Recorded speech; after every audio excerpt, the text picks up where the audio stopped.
Hello, this is Wilton Vaught. Welcome to Episode 1 of Nonviolent Direct Action, featuring Jack Gilroy of Veterans for Peace interviewing Clare Grady.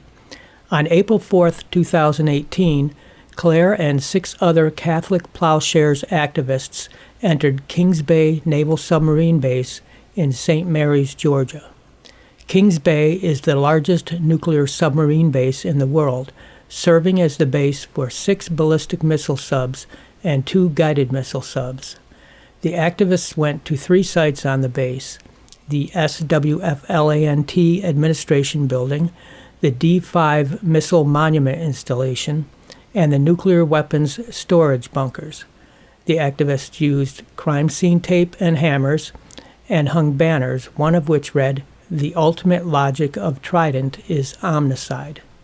They also brought an indictment charging the U.S. government with crimes against peace. Their website is kingsbayplowshares7.org. And now, Jack Gilroy interviewing Clare Grady. Hello, everyone. My name is Jack Gilroy, and I'm president of Chapter 90, Stu Naismith chapter of the Veterans for Peace in Binghamton, New York. Just a word about Stu. Stu was a 17-year-old when he went into the U.S. military in World War II. Couldn't understand why the Quaker people that he lived with didn't believe in killing. Then he went to the South Pacific, saw awful things, including Hiroshima and Nagasaki. He came home in 1945, late 1945, and he became a Quaker. So we're really credited with starting our local group back before the shock and awe of 2003. And we've done a lot of active things over the years. And the very positive effect, too, has been that the National Veterans for Peace organization has been very firm in its condemnation of nuclear weapons and the potential for accident or intentional use of nuclear weapons, and especially the so-called first strike option of the United States. The working group of the Veterans for Peace, in fact, has called for greater education of Americans on nuclear weapons, which we don't find in the general media. Here is basically what they said: educate other Veterans for Peace members in our communities through position statements, press releases and other publications, lectures, vigils, marches, and other public events, tabling and direct actions at home and abroad. I'll let Clare tell you what resistance is. I'll let Clare tell you what direct action is, because she has an ankle brace, and the ankle brace has very strong significance. And I think it's up to you for Clare to tell you why she is now under house arrest. So Clare Grady, a great American resistor, a person who we absolutely appreciate, who has put herself online and is facing potentially years in prison for an act that is an act for all of us. Clare, thank you very much. Thanks for doing this interview, Jack, and it was good to hear about your chapter of Veterans for Peace, and I think of Stu Naismith with gratitude and fondness. A lot of people recognize the name Naismith. They may not be aware that Stu's grandfather invented the most famous, most popular game in the world today, the game of basketball. He was a Presbyterian minister in Massachusetts at a YMCA when he had one of his kids go and get a peach basket out in the hallway and then tack it up to a runway around the YMCA, and then said, "Get a measuring tape and see how high that is." And that is the height that it's still at today. I never heard feet. this Yeah, story. 10 feet. Oh my Stu used to goodness. tell it when our Veterans for Peace group with Stu, myself, and George Hassler and George McAnanima from New York City, when we travel around the schools. And that was one way you could always get the hook to get the attention of the students. How many people in here know who James Naismith is? And there'd almost always be 1 or 2 of the students who would right away say the founder of basketball. So that's our hook here for people in one sense. But the biggest hook is they have the pleasure today, Clare, of you being here with us and telling us. Tell us right off, why do you have that ankle bracelet on? So I'm currently out on bail, pretrial bail. I, together with my 6 co-defendants, was arrested at Kings Bay Naval Base in southeast Georgia, the largest naval base of Tridents in the world. The submarine that carries the missile, the D-2 missile, that weapon system is the deadliest weapon system in the world today.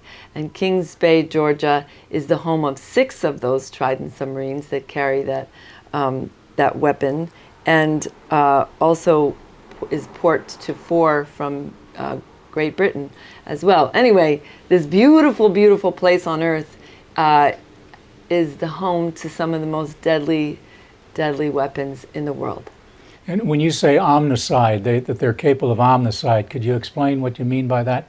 So it's some people have never heard that word before, and as I understand it, the word means the death of all living. So the death of the planet as we know it would happen if these weapons are used, and they're designed and intended to be used in a first strike way. One thing that's really important for me in talking about these weapons is that they're not just a danger if they're used with where we experience that chain reaction from their explosion with radioactivity covering the earth, but they're deadly every day just by their mere existence. So it feels really important to say that the mining of the uranium used to make these is all done on indigenous land. The testing for these weapons is done on indigenous land, and the dumping and the storage of the radioactive material is mostly done on indigenous land. And so indigenous people have been organizing for decades to resist this. And I kind of explain it as indigenous people here on Turtle Island have experienced the deadly force of imperial power and waste from the beginning of So what did you do to here. resist it then? What was your act of resistance? Yeah, I actually want to say 2 more things about the deadly nature of those weapons. Their explosive power, their mere existence that takes the lives of indigenous people and the health of the planet, the money that's stolen to build and maintain these weapons, and then the way these weapons are used as the biggest bully stick in the planet. If you have the biggest weapon on the planet and the most military bases on the planet, basically you get to call the shots. So when we went to Kings Bay, Georgia in April, we talked about the triplets that were identified by the Reverend Dr. Martin Luther King, and triplets of racism, militarism, and extreme materialism. Basically, that weapon, the Trident, enforces those triplets. On down to, I believe, the police gun that's used on the streets of our cities and the jails that house the people, and in another form of enslavement. So that feels, I'm putting my life out there at Kings Bay to say all of that and not truncate it, not shorten it, not gloss over it. I feel really strongly that we are here to reveal the nature of those weapons, and not just as a scientific matter of explosion, but how they participate in maintaining and forcing systems that kill every day. That's why I put my life there, and that's why I need to say that very clearly over and over again. So can you tell us what you and the other 6 did to deserve the punishment of the United States government for saying you are opposed to killing? So we went, there were 7 of us. Liz is the oldest, she's 78-year-old woman, Liz McAllister. And Steve, she's one of the founders of Jonah House, long time beloved sister in the community working for faith-based resistance. And Steve Kelly, a Jesuit priest who's been doing Ploughshares actions for decades now. And Patrick O'Neill from North Carolina, Catholic worker. And Mark Colville from the OMNICIDE Catholic worker in New Haven. Carmen Trotta, from New York Catholic worker, Martha Hennessy, granddaughter of Dorothy Day, and myself, we all went just simply getting in across a gate. We cut a lock and went through a fence and walked under the stars up to the area where the bunkers are that house these missiles for this omnicidal weapon. Can I interrupt you for a minute? Yeah. Here is one of the most dangerous, most destructive systems in the whole world, and you're telling us you went, you just clipped the lock and walked in? So the area where the missiles are kept has 3 fences, and it's a deadly force zone, and they have guards watching at all times with orders to shoot, to kill. So 3 of us went there. Liz McAllister, Steve Kelly, and Carmen Trotta cut the fence to get into that area. They were met right away with the big guns and a lot of force. Thankfully, they were not killed. And repeatedly with these Ploughshares disarmament actions, when guards see the demeanor of the people who are clearly not trying to hide, and they're carrying a banner, and their posture is nonviolent, that they don't shoot to kill them. So they weren't killed, but they were treated roughly. And the rest of the 4 of us, Martha Hennessy and I, and Mark Colville and Patrick O'Neill, we went to another place that was maybe 15 minutes away, walking. Patrick and Mark chose to hammer on the missile monuments that are there at Kings Bay. There are about 6 or 7 or so very big monuments of these deadly missiles. And so they plied off the words of the sign and poured blood on the symbol there for the Navy, for this weapon system, and hammered and put up banners on these monuments. Martha and I went over to a building right near that missile where it's the administrative office of Swift Atlantic. So basically it's the administrative offices for the weapons system. And we put up crime scene tape. We put up an indictment on the door, and we spray painted disarm Trident, love one another, and we left a copy of Daniel Ellsberg's book, The Doomsday Machine. What is that book about by a nuclear weapons planner, right? So this is a first-hand account by a man who was Daniel Ellsberg, the man who published the Pentagon Papers, right? So we left a copy of his book there, and we poured a small amount of our blood on the ground, all to reveal the bloody, deadly nature of these weapon systems.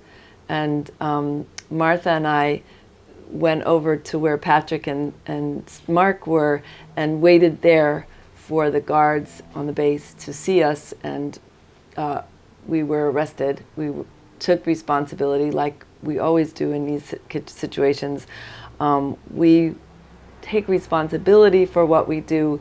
We don't think what we do is criminal. We think we are upholding the best of our laws that basically say it is illegal and criminal not only to blow up the world, but to threaten to blow up the world, and to steal our resources to threaten to blow up the world, to maintain such weapons and such an aggressive posture.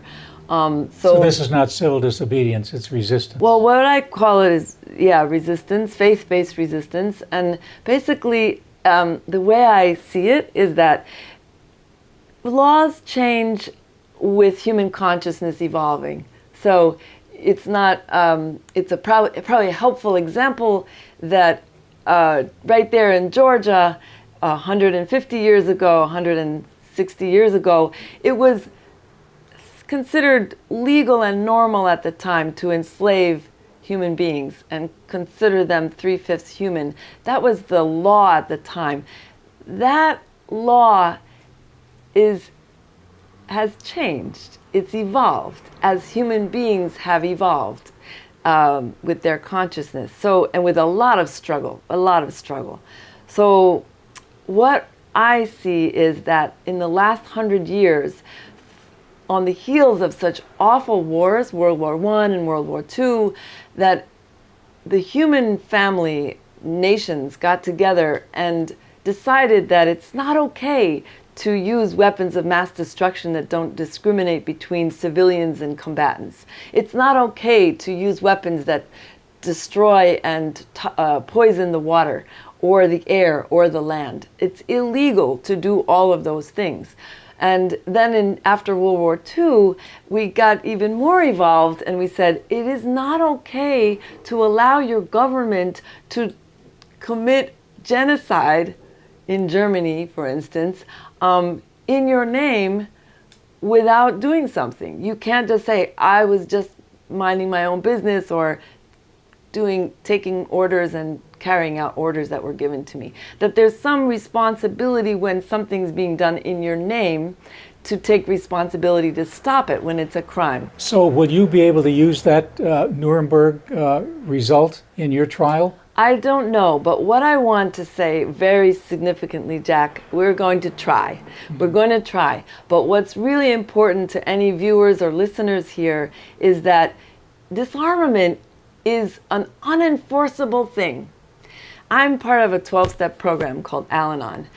12-step programs, they talk about them as the unenforceable.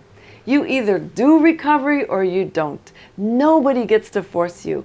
And your higher power never forces you, invites you at every turn. There's consequences when you don't do the will of your higher power, and they're harmful and painful, but no one is forced. So with nuclear weapon disarmament, we have now this incredible treaty that was signed by 122 countries last July, and it calls for the abolition of nuclear weapons. No one is forced to sign that treaty, and even if you do sign that treaty, no one can force others to sign that treaty. So you either disarm or you don't. And so we, in the United States, lead the way in nuclear weapons and all deadly force and all incarceration force. We lead the way in colonization at this moment, right? In collective thing. So our action, and I invite others to consider this, is withdrawing consent from that system, my participation in the system that's killing right now, every day. And so that is not forcing someone else to do it, that's doing it myself and being invitational. So all those laws that are on the book that we talked about, the crimes against the peace and Nuremberg and all that, unless you actually uphold it, it's meaningless, right? It can't be forced, and it doesn't mean anything if no one's living it. So my sense in this faith-based disarmament work is that you actually do the disarmament, and it's symbolic in that you're not pretending that you have the ability or the muscle or the intelligence to get rid of all the weapons in the world yourself. That's not your job. Your job is to do one little part. And as we see with this ankle bracelet and how the government has responded, we're touching a nerve when we simply expose the deadly nature of these weapons. Exposing it's sort of like the work of not being in denial, right? As soon as we say, this is the true nature of our disease, it's sort of like this blowback happens. It's like diabolic, actually. And so we see that the government charged us with 4 very significant charges: federal conspiracy and destruction of government property and depredation and trespass, all totaling to 25 years. So we'll go to trial facing these charges that hold considerable amount of time. We have been promised that the government will try to keep us from talking about the weapon. They will forbid us to talk to the jury of our peers about the Trident. They will forbid us to talk about the crime that this weapon is and the laws that illustrate that. They will forbid us from talking about the Constitution that talks about these treaties and laws being the supreme laws of our land. They will forbid us from talking about our conscience, about God, about the biblical call to beat swords into plowshares, even though it is the Bible Belt, indeed, where that Trident is. So we know that they have done that kind of silencing before, and they don't want that weapon to be exposed. And they don't want people to be empowered to do their part in disarming it or withdrawing consent from its existence. Can we talk a little bit more about that? When you bring up the Bible Belt, I think we're all well aware of the fact that the majority of people in this country claim to be Christian. You acted with the group called the Catholic Workers and Plowshare Action. What is the position, as you understand it, of the Catholic? You are a Catholic. What is the position of the Catholic Church and maybe other Christian churches as well in reference to nuclear weapons? So Pope Francis recently said it's a sin to even possess them. It would be very helpful if people magnified that word from Pope Francis, and if we could hear that in our local parishes. But yes, I'd like to say that loud and clear. The Catholic Church has a lot to say about killing. But they can make these statements, and the bishops can make these proclamations. Do you think it gets down to the pulpit, to the average Catholic Christian? And on top of that, what about the Baptist ministers and the Methodists and the Presbyterians, all part of the Christian scheme of things? Well, Jack, I am Catholic, and I've been attending Mass at Immaculate Conception here in Ithaca for many years, since my kids were babies. Over the years, I have found it very difficult watching my mother, when she was alive, plead for some church teaching to be taught in the church, in the local parish church. I remember when she asked if they could teach on Pacem in Terris, which is a papal encyclical on peace on earth, right? Mm-hmm. And she was told that there's no space for that here. You have to do that somewhere else, right? That's what they said to her. I promised myself that I wouldn't spend my life beating my head against the wall with that kind of relationship. So I chose to simply say thank you whenever anything positive was said from the pulpit. But then I realized I was committing a sin of omission, I think, by not saying anything. The last time my mother and I went to an event at the church on War and Peace, about maybe 8 months before my mother died, we were going to Mass. My mother loved Mass, and I loved going to Mass. And it was announced during the midday Mass that there would be a session downstairs. They were going to talk about the fifth the commandment, thou shalt not kill. And they were giving 5 or 6 weeks of attention to that commandment, and one of those many weeks was going to be about war. So we went down for the hour session that was presented by the paid staff person by the church to teach about war out of all the things on thou shalt not kill. And so this fellow who we paid to teach us church teaching said, he only chose to speak about the just war theory. He didn't talk about Pacem in Terris, he didn't talk about the gospel, he didn't talk about Jesus, he didn't talk about what the popes say, he didn't talk about anything but the just war theory. And then he said, strikingly so, you should never actually apply the just war theory, because if you were to find any service people that were guilty of not being in compliance, then that would sort of hurt them. They would be not in good standing with the church, so you should actually not use it. And he repeated that about 3 or 4 times, and I found it troubling that not only the priest didn't object to that, but none of my fellow 20 parishioners thought that there was a problem in that the one time out of many years that we're talking about war, that we're only talking about just war, none of the other rich stuff of the church, and that we're told actually don't even apply it. So, and I asked if I could speak to them about it, and it was a very unwelcoming place to talk about that.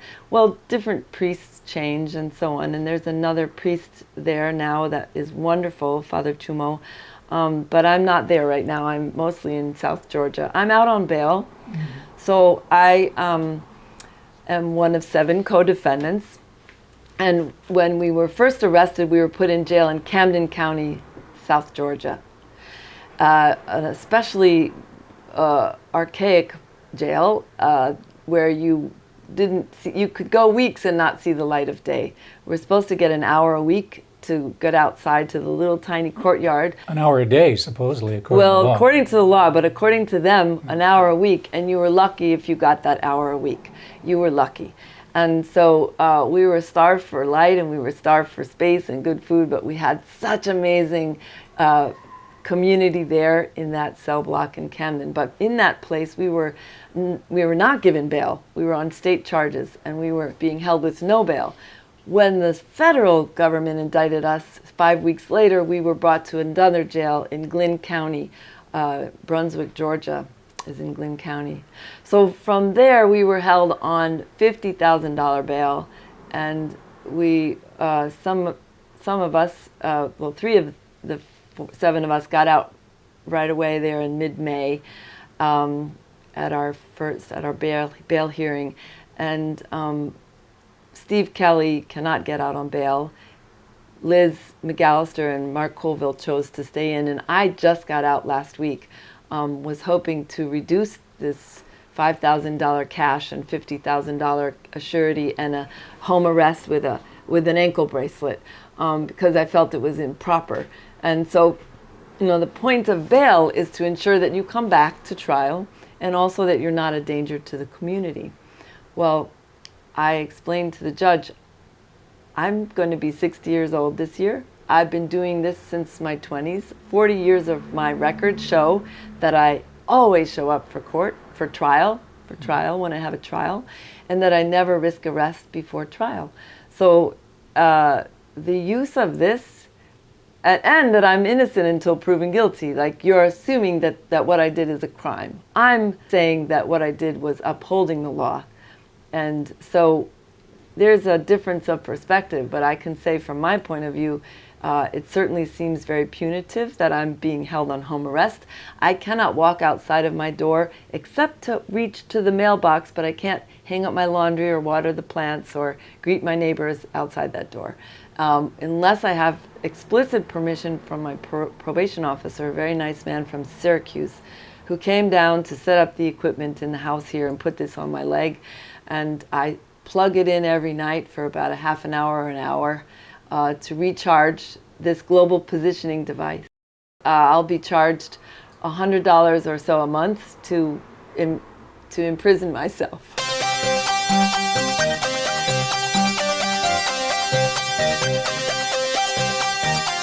You're listening to Episode 1 of Nonviolent Direct Action, featuring Jack Gilroy of Veterans for Peace interviewing Clare Grady, one of the 7 Kings Bay Ploughshares activists who on April 4th, 2018, entered Kings Bay Naval Submarine Base in St. Mary's, Georgia.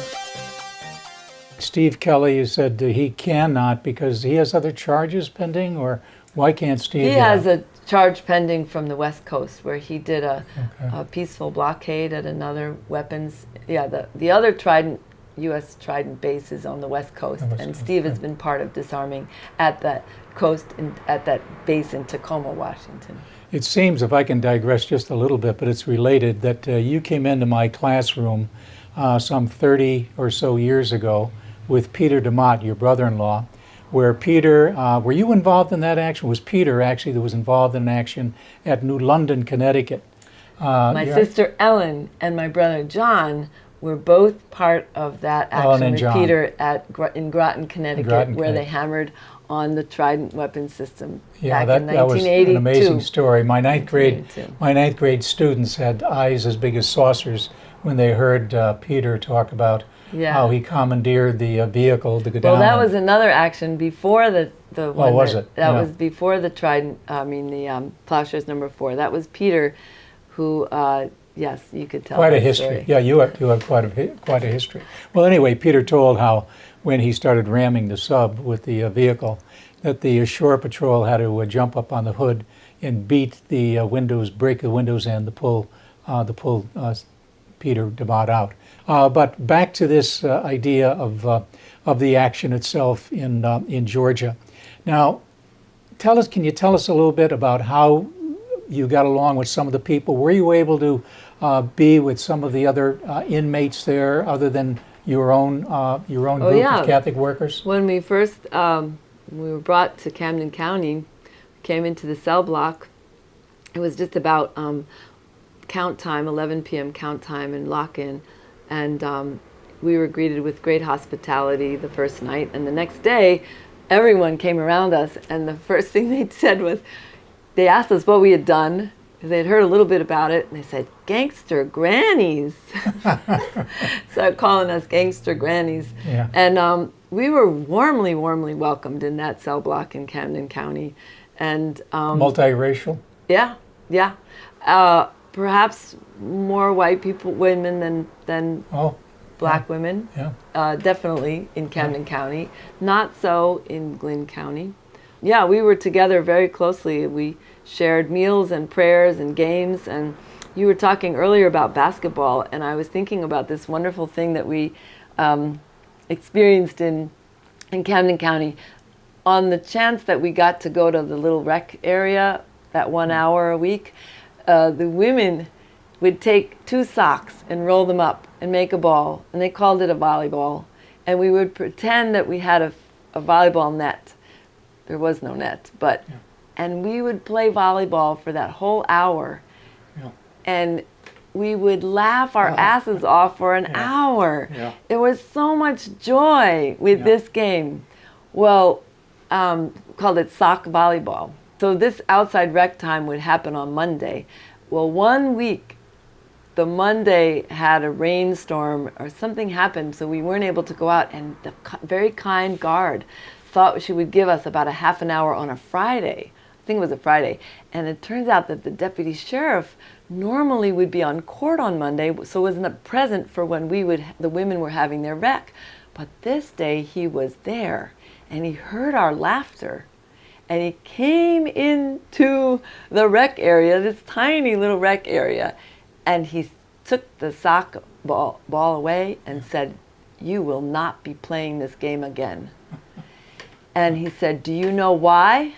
We said, and you were silly if you ever ventured an answer to his questions, because it was always going to be a long lecture about why you were wrong and stupid.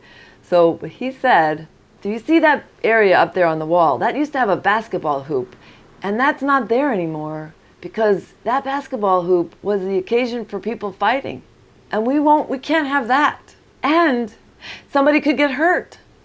And I thought, I wonder if the entire vast prison system of the United States, over 2 million of us imprisoned people in the United States, have gotten the memo about no doing anything where there might be a fight or no basketball. But my experience was that anything where there was palpable joy, that it was stopped. This was in Glynn County as well. Did you weren't looking necessarily for converts, but did some of those people, and I suspect many of them poor whites and poor blacks, did they come to understand your position? Did they understand the concept of conscience leading you to do what you did? Oh yeah. They understood that right away, and they didn't know all about the weapon, but once they heard that the Trident was there and that it was this deadly weapon, they had no trouble. Many of the white women had relatives who worked on the base, and worked, some of them, on that weapon, were commanders of the Trident submarine. And most every woman in that cell block in Camden County was dealing, not all, but most, were dealing with drug addiction. And so it was so interesting to me to think of, they were considered the black sheep of the family with a drug addiction, but then the other family members who had the job on the base that made quite a bit of money had perhaps a different part of the addiction, that was seen as normal and kind of certainly get paid well, and but it was kind of looked up to. And so they kind of understood the hypocrisy of some of these things. They understood that already. They also understood that you have to take a stand. And there would be these lectures that would happen in the cell block. The deputy sheriff would come in if somebody had a fight or something, or something was found, and contraband or something. We'd get a long lecture, and this one time they said, "And no one is to touch each other." Now it's pretty common in the north here that every jail and prison I've been in, you're not allowed to touch, you're not allowed to hug. But I was struck by their ability to, at least the practice of hugging each other, of doing each other's hair, of praying together. So this night, after we got a very firm lecture about no touching, the women held their usual prayer meeting that would be 20 minutes before lock-in at 20 before 11 p.m. And they would say, prayer circle, prayer circle. And so I would try to stay up for this because I wanted to reciprocate such a fine offer, right, and participate. And so I show up, and then Liz and Martha, who are both early to bed people, they rose up and they came, and we're all standing around. And I noticed that Liz and Martha and I, as much as we're practicing non-compliance with a system of oppression and death, we stood with our arms down, not willing to touch anyone. And the other women in the circle said, "What do you mean? Of course we're going to hug." And they put their arms around us, and right in front of the camera for the cell block, there we all were with our arms around each other's necks, like 16 women doing the nightly prayer circle, right? So they were she said, "We don't follow all those rules. That's why we're here." Yeah. So they were certainly our teachers on many things, and they understood us, and we hoped to understand them. We loved each other. There were tears, a lot of tears when they took us out of there. Could I get back for a minute with you on this whole business of Christianity and the reaction to it? Were there priests or ministers who visited you frequently there? Could you tell us about any of that and what their attitude was? Thankfully in Camden County, there were ministers that came in, Christian ministers from different Baptist church and so on, that came in faithfully and ministered to the women. And the women were grateful and devoted to that time. And it happened on a weekly basis, once or twice a week. They felt loved, cared for, and guided because they were looking for that guidance of how to put their hands into something greater than like this drug addiction, which most people felt ravaged by. So I wanted to give some background. I remember going to one of the Christian circles, and also just to say, I look forward to that kind of thing. Even though I may not be Baptist, I glean a lot from anybody's offering, right? Even if you're agnostic, I want to listen to you and share some uplift. I guess that goes without saying, but down there it may need to be said. So here I am in this session. Martha and I both attend. 2 women come from a local Baptist church, and there are probably about 16 of us jail prisoners and who are attending. And and the 2 women that came to speak with us were basically giving testimony and sharing a little bit of Bible verses. And at one point, one of these women said, "And those people that went to Kings Bay, that was just bad. That was against God's will." So I wasn't going to go for the bait, but my co-defendant and friend Martha Hennessy said, she raised her hand and she said, "I am one of those people that went to Kings Bay, and I don't think that it was against God's will." And then a conversation ensued, and the woman was saying the Bible would prohibit that, and the Bible, they point to Romans 13, says obey authority and you should never break the law. Never break the law. So I was not going to say anything for a long time, but then I finally raised my hand and asked, could I speak? And she said yes. I said, thank you for coming, and I'm really grateful for this conversation. I am from New York State. I came here to disarm the Trident, but where I live a half an hour from the home of Harriet Tubman. I said, I'm quite sure Harriet Tubman broke the law again and again and again. And the woman said to me, well, she did it to save people from harm. I said, exactly, exactly. It depends on who you would have asked at the time. whether they would say that's what she was doing or not. If you had asked one of the plantation owners that had actually enslaved human beings, they might have something else to say about that. So I think we should actually ask the people on the receiving end of the harm if there's harm being done. Right. Right? So it's not for me to say that there's no harm. If it, I'm feeling the harm. But anyway, I then gave example after example in the Bible, starting with the midwives that didn't follow Pharaoh's orders when they spared Moses' life and put him in the basket and put him in the reeds, and there he was. He became, just like Harriet, the one to lead people out of enslavement. And then going on with the three kings, that they didn't obey Herod and they went a different way and they didn't tell where the baby was, and that Jesus was walking through the standing grain and he didn't ask permission, he just took some of that grain and ate it because they were hungry. I could go on and on and on, and I did give some more examples, and it was so interesting, the women that were present who really had this loving relationship with the women. And in the South there's this code of respecting elders, and these women were older.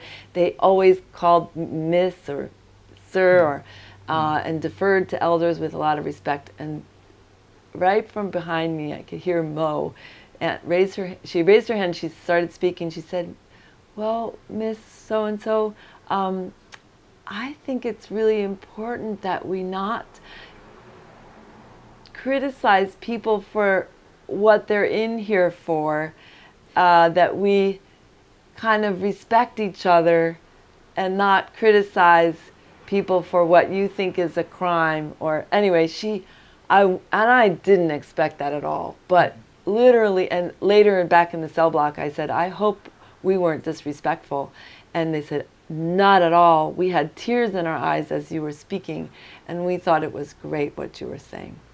What you were doing was in-prison ministry, I guess, right? And you sort of took a page from the minister who was in doing the preaching. That's a great story. That's really interesting. Again, on another issue, since you are a Catholic, were there Catholic priests or bishops that came to see you? So we had no bishops. There is a Catholic priest in Waycross, Georgia, so that's about 40-minute drive from St. Mary's, and he would come as often as he could to see us and bring us Eucharist and pray with us. Mm-hmm. His name is Father Bob Cushing. We were so grateful for his presence there. The Catholic priest at the church, the Star of the Sea Church in St. Mary's, is a young man from Poland, and we were glad to make his acquaintance. We had to ask him to come. He was not at all ministering to any of the Catholic women. The few Catholic women that were there were ready to be baptized Baptist because they didn't have any Catholic ministers. So we were glad to tell him what we experienced in the jail there, and also glad to tell him about nuclear weapons and United States. He's not from the United States. He's Catholic from Poland. And I thought he was actually, while he didn't come to to our meeting from a position of understanding nuclear weapons, he was open to listening, and he also wanted to be heard about what he felt like as someone from Europe who lived under the threat of Soviet weapons. Do you know Father Bob why he is just 40 miles away from there? Why? Do you know the story? I met him in Austria 10 years ago. If you want to tell that story. Yeah, I tell it very quickly, that he had a big parish near Atlanta, and he took his parishioners to Hiroshima. And in Hiroshima, he apologized for the nuclear destruction, the incineration of the people. And he was criticized, admonished by his bishop, and that's why he's 40 miles away in a small rural area today. He was banished for his belief that people should say, "We're sorry for what we did in this horrible killing." So yeah, I think it's such a focus, this whole business of Christianity. Like 100 years ago, the Catholic bishops formed what became known as their own organization, but calling it the Catholic War Council. And it was that today is the United States Conference of Catholic Bishops. Thankfully, there seems to be an evolution, not necessarily in saying no, that they still believe in just war. They still follow the just war philosophy. But there is an evolution there, and people like you, Claire, and the other 6 members that you're speaking of could surely say a lot. The names that she's dropping here, for example, Martha Hennessy, is the granddaughter of that saint, really, not yet a saint, but probably someday will be, Dorothy Day, one of the great American radicals, right, a Catholic radical. And of course, Liz McAllister was the wife of Phil Berrigan, who spent probably 10 years in prison for his activities in opposition to nuclear weapons. I was with Liz at the Pentagon before the Pentagon became super secure, and we had a die-in. This was for the School of the Americas Watch, which has its roots in Georgia, right? And people lie down. There were probably 50 or 60 people. It was April. It was really very, very cool and rainy. But nevertheless, they lied down, and then the marshals came along with big hoses because the people had some blood, fake blood, spread on them, and they started hitting the individuals with the water. Your friend Liz McAllister, right?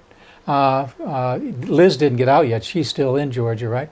Liz tapped one of the marshals on the shoulder, and she said, "Excuse me, now, if that was gas, killing gas, would you do what you're doing?" And he turned, he said, "I follow orders, ma'am. I'm just following orders." I think it says an awful lot about our culture, our history, and where we're at. Yeah. Tell us about what you think what's going to unfold now in coming months, Claire. Yes. So the 7 of us are scheduled for pretrial motions hearings on August 2nd. So the 4 of us who are out on home arrest with ankle bracelets, each of us will be traveling down to South Georgia again. And each leg of the journey we have to get permission. We have to have an address and the time we arrive, and I have to bring my apparatus with me to South Georgia so that I can be monitored the entire time. So we will be there hearing motions, arguing motions. We put in motions to dismiss on substantive grounds that these weapons are illegal, and that actually. Who is your lawyer? So we have many lawyers helping us. We like to work as a team. Some of us going pro se with co-counsel or standby counsel. But some of the lawyers are Bill Quigley from the Southern Poverty Law Center, who's been working in New Orleans for years as a people's lawyer. Anna Lelid, who works also in New Orleans as a remarkable lawyer from there, working with the people. A lawyer from Brunswick, Georgia, named Jason Clark, whose father was a well-known and well-loved lawyer working on death penalty cases in Georgia. So imagine he was very busy. Jason Clark and his wife Susan, they didn't know us before, but they read about us in the paper, and they reached out to us and said they'd like to help pro bono. Right. I discovered the day that I got out and was being brought to to catch my plane, we passed by the office of Jason and Susan, Jason Clark and his wife, and there it was, right on downtown, right near the neighborhood where people would most likely need to get a lawyer, and most of the women in the cell block, or the pod in Glynn County, knew Jason Clark, not just as a really good lawyer who would always get you off, would always help you, but that he was personable. Women would automatically offer these stories about how his wife and he would say, "Where's your baby?" or "Where's your grandbaby?" or, he was a community member, a loving, compassionate man. So we're super lucky to have such a compassionate and bright team. We also I have a lawyer named Stephanie McDonald. She hails from South Dakota originally, and she's been practicing in the federal system for 4 or 5 years in Georgia. She's very bright, and she gets the bigger picture, and she's willing to work with a team of lawyers, and is very accessible, makes the law accessible, which is my big point. You don't know what actually is going to happen at this August 2nd event, but Claire, do you have some sort of indication or expectation or hope of what might occur when you go to Georgia for this next meeting with the legal Well, folks? what we do know what it's for, and we do know that the government has been trying to, for decades now with these cases of disarmament, tried to prohibit the mention of the weapons. So we're expecting them to go forward like that again here, but I don't know exactly how they're going to do that, and we'll see when we get there. Okay. I do encourage people. I think that our father, John Peter Grady, would say, being in a courtroom, you will get one of your best educations that you can get. You will see sort of how the system works. Who goes to jail, who doesn't go to jail, what they go to jail for, what they don't go to jail for, what truth is allowed and what truth is not allowed. So I encourage everyone, just locally, to go down to their courthouse, and that's a public space. Who's going to jail in our community and who's not going to jail, and for what? And so also in this case, please welcome, if you're in Georgia, to come there, or if you want to take a trip to Georgia. It's pretty far, but we're certainly inviting people to come to trial. We think it's going to be in the beginning of December. The media isn't paying much attention to this, and why is that? Why are we in a culture with so much apathy in the face of such horrendous danger? I think people are overwhelmed with just the day-to-day, and that some people are not apathetic. A lot of people are active on their own behalf and their children's behalf, just to stay alive, right? Here in our community in Ithaca and around Turtle Island and around the world. I think people are very active. The media is another question. The media, corporate media, has definitely got an interest in keeping the system going. So they're not going to tell you the truth about these weapons or any of the deadly force that's pointed at them. They're just not going to tell you. They're not going to connect the dots. So for me, I feel particularly as a white woman of privilege in this system, in North America, United States of America, I feel particularly responsible for that first strike, first world weapon that's been paid for and kept and used in my name. I don't feel that disarming that weapon is the business of my neighbor here, who's got family in a prison, or just trying to get food on the table, or childcare. And so people, I think, people are not stupid. They're doing what they need to do to keep going every day. But yeah, we have to be careful about what media we're listening to and who's calling the shots. And my experience is like, corporate media, if I tune into it, I will learn very quickly who they want me to hate and who they want me to kill, or who they want me to be quiet about while they kill them, something like that. What they want me to buy, who they want me to make rich, or who's stealing the public funds. But no, I don't think it's, I think people are active, and I think people are overwhelmed just basically with survival. And I think it's a great service to simply connect the dots of how our struggles are connected. And I want to uplift the names and the work of some of the people, indigenous people, who've been doing organizing for a very long time. And one is a woman that lives right here in New York, in Buffalo. She's a Seneca woman in Seneca territory. Her name is Agnes Williams, and she has come to Ithaca. She's been interviewed on the Ithaca radio some years back because of her work in anti-nuclearism. She sits on the territory where there's a radioactive dump from the U.S. government, and she's been working for years to call attention to that and to say stop all nuclear weapons or nuclear waste and whatever brings about that waste. And then there's another group that has come to my attention since last winter, called Nuclear Issues Study Group in New Mexico, and they put on a conference back in December 2017 called Dismantling the Nuclear Beast.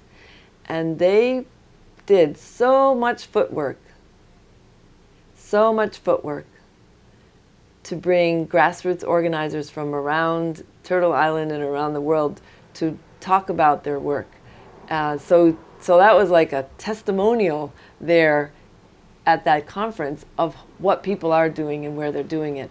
So that woman's name is Leona Morgan. She's one of the co-founders of the Nuclear Issues Study Group.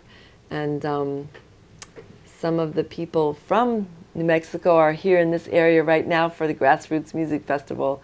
Berta Benally is one of the organizers. Anyway, there's a lot of work going on. It's just under the radar of the corporate media, or intentionally kept below the radar. It's an honor to be able to speak with Clare, with the beauty of her commitment and her faith and her courage is such a major lesson for all of us. I know the Veterans for Peace are so proud of you. A group that I'm a very strong member of, Friends of Franz in Ben, which they have their website as well. The website for Veterans for Peace is simply veteransforpeace.org. And for us, it's bensalmon.org. If you don't know an awful lot about Veterans for Peace or Ben Salmon, you'll be seeing this video through those particular auspices. And we hope that other people will take up on this video and be able to get it around the country, around the world. Around the world. Thanks, Clare. Thank you, Jack. And thanks for bringing up the vets again, because I thought about people sent to war a lot in my incarceration and the trauma of that experience. Right. Yeah. Healing for everybody is needed.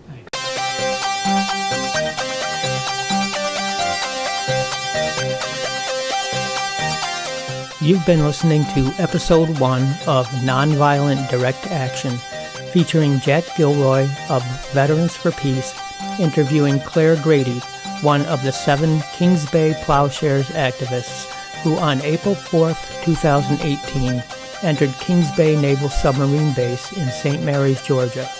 Their website is kingsbayplowshares7.org.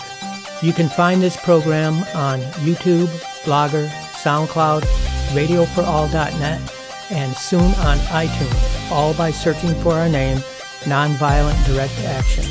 Thanks for listening.